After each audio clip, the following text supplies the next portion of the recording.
Especially true of canteen food. Whack a pineapple ring on something and you've got toad in the hole Hawaiian style.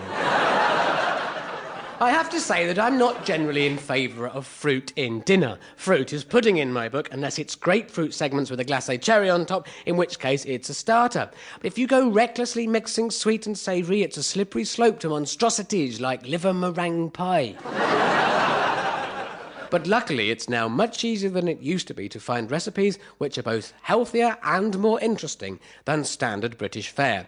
Now, Debbie's been watching a lot of daytime television to get some ideas for appetising alternatives to diet-busting, high-cholesterol British favourites. That's right, Jeremy. And today I'm going to show you my mouth-watering, low-fat version of old-fashioned steak and kidney pud. I call it my crispy tuna fish and sweet corn hot pot Italian style.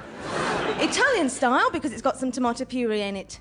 Now then, what you need is an 8-ounce can of tuna. Now, it's important to get the cans with the tuna flakes because they're less fattening. Why is that? There's hardly any tuna in them. It's pre-flaked for people who don't know how to break it up with a fork. Now, don't worry if you can't get hold of a tuna. A tin of mackerel, sardines, luncheon meat or apricots will do just as well. Now, to the tuna, I'm adding a 12-ounce can of sweet corn. And that'll give the meal that lovely, authentic sweet corn taste. That's right. Now, of course, no steak and kidney pudding is complete without the pastry topping, but I'm leaving out the suet, which is very high in fat, and indeed the pastry. Instead, my topping is made from low-calorie crisp breads, which give it a lovely, crunchy, hard, dry texture.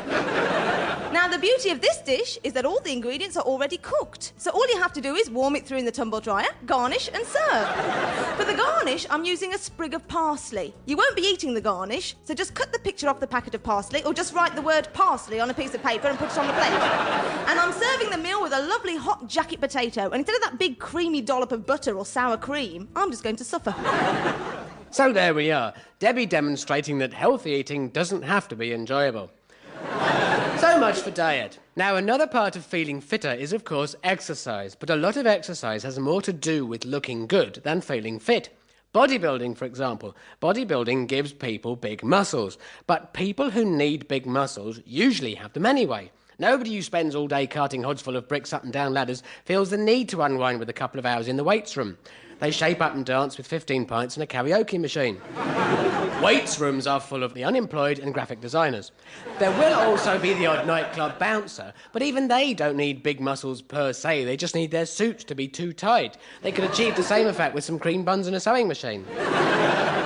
Doctors tell us that what we really need in the way of exercise is to do something which gets us out of breath 3 or 4 times a week, which means that people with asthma are extremely fit.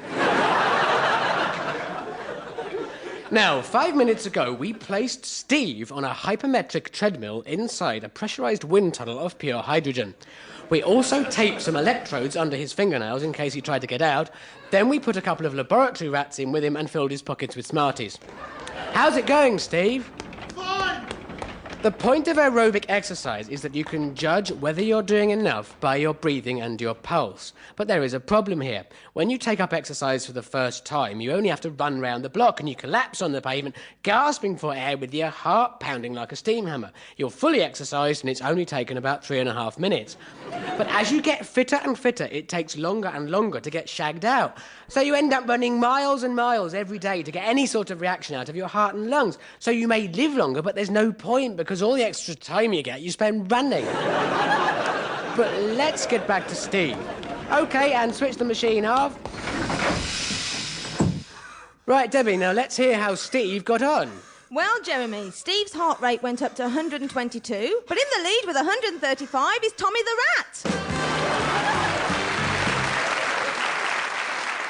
I have to admit to being slightly jaundiced about exercise, being the sort of person who gets whiplash in rocking chairs. But one sort of exercise which is apparently very good and which I have tried is swimming. I decided to have swimming lessons at Clapham Pool. I joined the beginners adults class because I thought we'd all be in the same boat. Well, not in a boat, obviously, there'd be no challenge. But we'd all be at the same level. But there were people at Clapham Pool, beginners adult swimming lessons, who could swim adequately, nay, well. And these people were ploughing up and down the deep end, doing butterfly, which no bastard can do. And crammed in the shallow end is me and about 500 dinner ladies. And you could tell in the changing rooms the ones who could already swim, because they had all the right swimmers' gear. They had trendy shorts and goggles and...